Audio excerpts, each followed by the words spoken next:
Hello guys, welcome sa aking channel. Ipakikilala ko sa inyo ang aking mga alagang betta fish. Ito ang Yellow Fancy Cooper. Ito ay isinali ko na sa show. Hindi siya nakakuha ng panalo dahil may nakita ang hurado sa kanyang ventral fins. At ito naman ang aking pambansang kulay ng aking betta fish kulay pink. Etong dalawang male ay puro mga breeder size sila. Ito ay hindi pa nakasalang sa ating breeding system.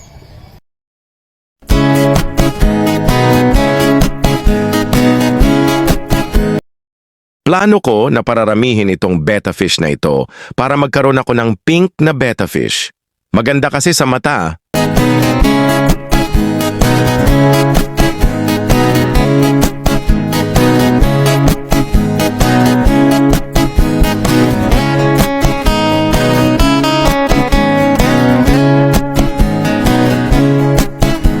At ito naman ay nakasalang na siya sa ating breeding system. Ang kanyang female ay co-ooper. Ibinalik ko siya sa kanyang kulay, kaya abang-abang na lang tayo sa magiging resulta.